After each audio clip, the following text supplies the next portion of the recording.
Hi friends, welcome to my YouTube channel. എൻ്റെ പേര് Stany Sebastian. ഞാനിന്ന് ഷെയർ ചെയ്യാൻ പോകുന്നത് മറ്റൊന്നുമല്ല, എനിക്ക് വണ്ടി ഓടിക്കുന്ന ഇത്രയും നാളത്തെ ഒരു വണ്ടി ഓടിക്കുന്ന ഒരു എക്സ്പീരിയൻസ് വെച്ചിട്ട് ചില കാര്യങ്ങൾ, ചില ബേസിക് കാര്യങ്ങളൊക്കെ തോന്നിയായിരുന്നു. അപ്പോൾ ഞാൻ എപ്പോഴും വണ്ടി ഓടിക്കുമ്പോഴും അതൊക്കെ ഞാൻ ആലോചിക്കാറുണ്ട്.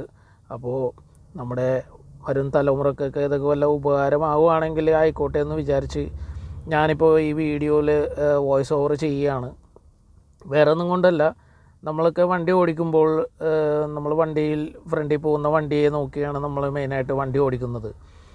അതോടൊപ്പം തന്നെ നമ്മൾ ശ്രദ്ധിക്കേണ്ട മറ്റു ചില കാര്യങ്ങളുണ്ട്. നമ്മുടെ ഓപ്പോസിറ്റ് വരുന്ന വണ്ടികളുടെ ഒരു ലക്ഷണങ്ങൾ, അതായത് നമ്മുടെ ഓപ്പോസിറ്റ് വരുന്ന വണ്ടി ഏത് ലൈനിൽ കൂടിയാണ് വരുന്നത് അതൊക്കെ ശ്രദ്ധിച്ച് നമ്മൾ ഓടിക്കുകയാണെങ്കിൽ മാക്സിമം നമുക്ക് ആക്സിഡൻസൊക്കെ അവോയ്ഡ് ചെയ്യാം.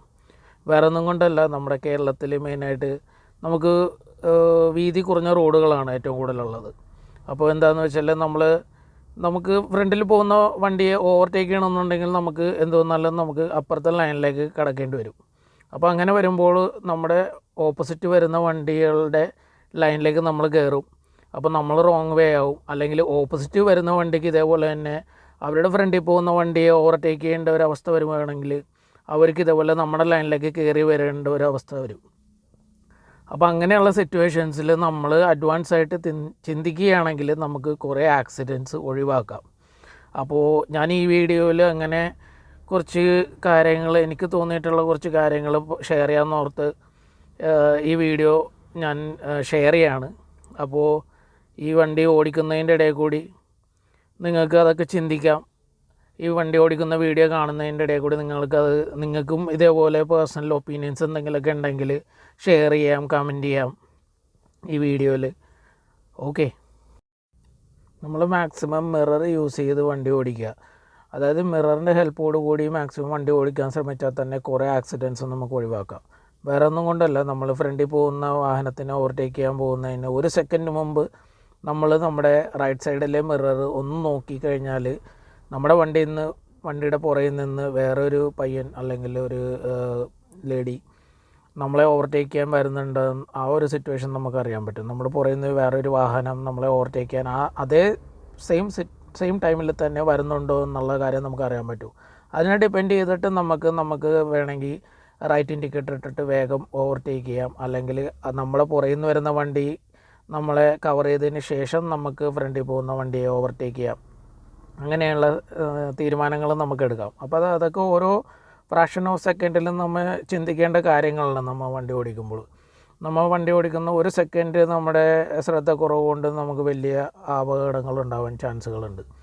അപ്പോൾ വേറെ ഒന്നുമില്ല, നമ്മൾ ഫ്രണ്ടിൽ പോകുന്ന വണ്ടികൾ, നമുക്കിപ്പോൾ ഒരു സിക്സ്ത് സെൻസ് എന്നൊക്കെ പറയുകയാണെങ്കിൽ, നമ്മൾ വണ്ടി ഓടിച്ചുകൊണ്ടിരിക്കുമ്പോൾ നമ്മുടെ ഫ്രണ്ടിൽ പോകുന്ന വണ്ടി അതിപ്പോൾ ഒരു ലോറിയാണോ അതോ ഓട്ടോ ആണോ കാറാണോ, അവരുടെ ഇൻഡിക്കേറ്റേഴ്സ് എപ്പോഴും ശ്രദ്ധിക്കുക.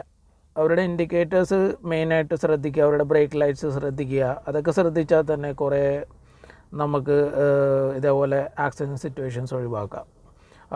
ഇനിയിപ്പോൾ ഫ്രണ്ടിൽ പോണ വണ്ടിക്ക് ബ്രേക്ക് ലൈറ്റ് ഇല്ല, ഇൻഡിക്കേറ്റർ ഇല്ലെങ്കിൽ നമ്മുടെ ബാഡ് ലക്കാണ്.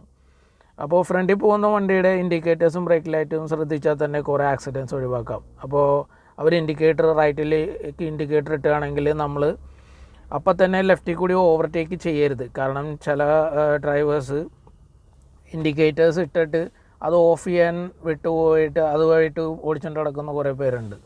ചിലപ്പോൾ വീട്ടിൽ നിന്ന് ഇറങ്ങുമ്പോൾ ഇൻഡിക്കേറ്റർ ഓണാക്കി ഇട്ടിട്ടായിരിക്കും ഇറങ്ങുന്നത്. അത് കഴിഞ്ഞിട്ട് ഓഫീസിൽ എത്തുന്നവർ ആ ഇൻഡിക്കേറ്റർ ഓണായിരിക്കും. പിന്നെ ആരെങ്കിലും റോഡിൽ വെച്ച് പറയുമ്പോഴൊക്കെ കൈയും കാലൊക്കെ കാണിക്കുമ്പോഴാണ് അവർ അതൊക്കെ ഓഫ് ചെയ്യുന്നത്. അപ്പോൾ അങ്ങനെ ശ്രദ്ധക്കുറവ് കൊണ്ടും സംഭവിക്കാവുന്ന കുറച്ച് കാര്യങ്ങളുണ്ട്. അപ്പോൾ അതൊക്കെ നിങ്ങൾ ശ്രദ്ധിക്കുക. നിങ്ങളെപ്പോഴും ടേണൊക്കെ എടുക്കുമ്പോൾ ഇൻഡിക്കേറ്ററൊക്കെ ഇട്ട് വളക്കുക. പിന്നെ ഇൻഡിക്കേറ്റർ ശ്രദ്ധിക്കാത്ത അതോ അർജൻറ്റ് സിറ്റുവേഷൻ, ഇപ്പോൾ ഓപ്പോസിറ്റ് വരുന്നൊരു വണ്ടിക്കാരൻ നമ്മുടെ ചെറിയ ഇൻഡിക്കേറ്റർ കാണണമെന്നില്ല. അപ്പോൾ അങ്ങനെയുള്ള സിറ്റുവേഷനിലൊക്കെ ഇൻഡിക്കേറ്റർ ഇട്ടിട്ട് ജസ്റ്റ് ഒരു കൈ കൂടി കാണിക്കുക. അങ്ങനെയാണെങ്കിൽ ഓപ്പോസിറ്റ് ധൃതിയോടെ വരുന്നൊരു വാഹനമാണെങ്കിലും അവർ ശ്രദ്ധിക്കുക. നമ്മൾ കൈ കാണിക്കുമ്പോൾ നമുക്കൊരു മെസ്സേജ് പാസ് ചെയ്യുന്ന പോലെ തോന്നും അത്. അപ്പോൾ ഇതൊക്കെ ഒരു ബേസിക് കാര്യങ്ങളാണ്. അപ്പോൾ അതൊക്കെ ഒന്ന് ശ്രദ്ധിക്കുക. അങ്ങനെയൊക്കെ ശ്രദ്ധിച്ച് വണ്ടി ഓടിച്ചു കഴിഞ്ഞാൽ നമുക്ക് കുറേ ആക്സിഡൻറ്റ്സ് ഒഴിവാക്കാം. പിന്നെ ഓട്ടോക്കാരെ ഞാൻ അവരെ പറ്റി പറയാനാണെങ്കിൽ ഒരുപാടുണ്ട്. നമ്മൾ ടൂ വീലേഴ്സുകാർക്ക് ഏറ്റവും എട്ടിൻ്റെ പണി തന്നെ ഓട്ടോക്കാരാണ്. വേറെ ഒന്നുമല്ല, അവരെയും അധികം കുറ്റം പറയാൻ പറ്റില്ല. കാരണം അവരുടെ ഒരു പാസഞ്ചർ പെട്ടെന്ന് അവർ പിന്നെ ആൾക്കാരെ നോക്കിയാണ് അവർ നടക്കുന്നത് ഒരു പാസഞ്ചറെ കിട്ടാൻ വേണ്ടി. അപ്പോൾ അവർ ലെഫ്റ്റിലും റൈറ്റിലേക്കൊക്കെ നോക്കിയായിരിക്കും അവർ വണ്ടി ഓടിക്കുന്നതന്നെ മെയിനായിട്ട്. അപ്പോൾ അവർ നോക്കുമ്പോൾ പെട്ടെന്ന് ഒരാൾ അപ്പുറത്തെ റോഡിൻ്റെ അപ്പുറത്തെ സൈഡിലിരുന്ന് കൈ കാണിക്കുമ്പോൾ പുള്ളിക്കാരൻ അപ്പം തന്നെ ഇൻഡിക്കേറ്ററും ഇതൊന്നും ഇടാൻ ചിലപ്പോൾ സമയം കിട്ടിയില്ലെന്ന് ഒരു ഒറ്റ വളയൊക്കെ വളച്ചളയും. അപ്പോൾ നമ്മൾ ഫ്രണ്ടിൽ ഒരു ഓട്ടോക്കാരനൊക്കെ പോകണമെങ്കിൽ എപ്പോഴും വിജിലൻ്റ് ആയിരിക്കണം.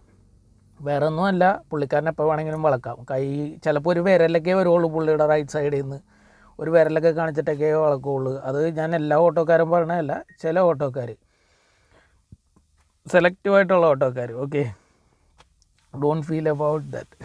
അപ്പോൾ വേറെ ഒന്നുമല്ല, ഇങ്ങനെയുള്ള കാര്യങ്ങൾ ഓട്ടോക്കാർ ആണ് ഏറ്റവും കൂടുതൽ ആക്സിഡൻറ്റ്സ് ഉണ്ടാക്കുന്നത് നമ്മുടെ നാട്ടിൽ. പിന്നെ ഇച്ചിരി പ്രായം കൂടിയ ആൾക്കാരെ അവരെയും ശ്രദ്ധിക്കണം. അവർക്ക് റോഡ് ക്രോസ് ചെയ്യാൻ ഒരുപാട് ടൈം എടുക്കും.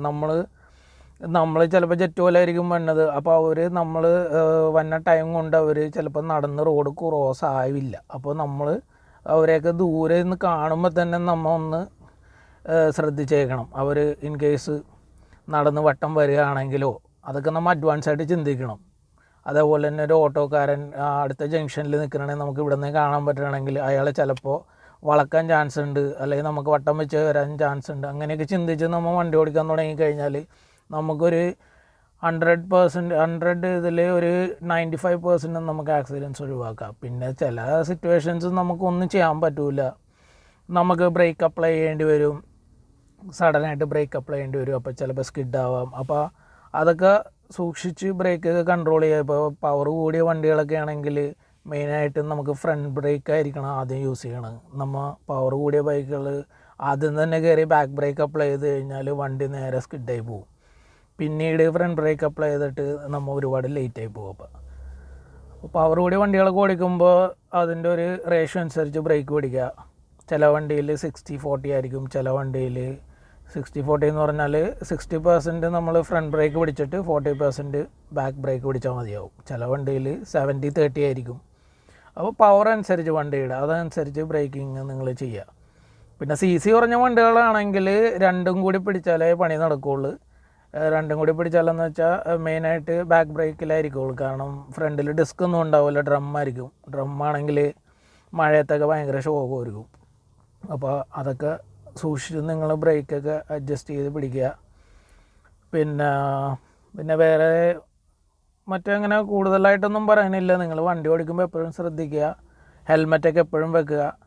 പിന്നെ റൈഡിങ് ഗിയേഴ്സൊക്കെ ഉണ്ടെങ്കിൽ വളരെ നല്ലത്. അത് പവർ കൂടിയ വണ്ടികൾക്കും പവർ കുറഞ്ഞ വണ്ടികൾക്കും റൈഡിങ് ഗിയേഴ്സ് വിട്ട് ഓടിക്കുന്നതുകൊണ്ട് ഒരു കുഴപ്പമില്ല. അതൊരിക്കലും ഒരു കുറച്ചിലായിട്ട് കാണരുത്. കാരണം റൈഡിങ് ഗിയേഴ്സ് എപ്പോഴും നമ്മുടെ റൈഡറിന് ഫുൾ സേഫ്റ്റി തരുന്ന ഒരു ഐറ്റമാണ്. നമ്മൾ ചെറുതായിട്ടൊന്ന് തെന്നി വീണാൽ തന്നെ നമ്മുടെ ഷോൾഡറിൻ്റെയൊക്കെ എല്ലാം കൂടിയാൻ ചാൻസ് ഉണ്ട്. അപ്പോൾ അതൊക്കെ നിങ്ങൾ റൈഡിങ് ഗിയേഴ്സൊക്കെ ഉപയോഗിച്ച് ഓടിക്കുകയാണെങ്കിൽ വളരെ നല്ലത്. പിന്നെ വണ്ടി ഓടിക്കുമ്പോൾ നമ്മുടെ ട്രാഫിക് റൂൾസൊക്കെ ഒബേ ചെയ്ത് ഓടിക്കുക.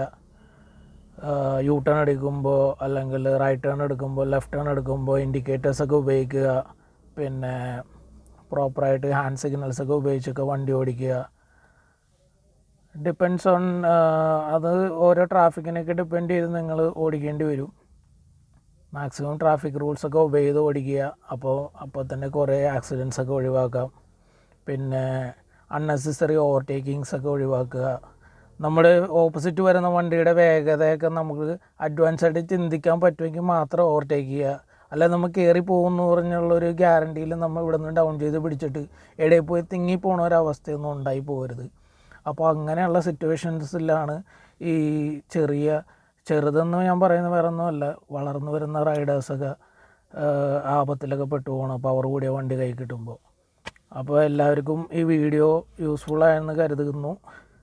അപ്പോൾ വീഡിയോ ഇഷ്ടപ്പെട്ടെങ്കിൽ ലൈക്ക് ചെയ്യുക, ഷെയർ ചെയ്യുക.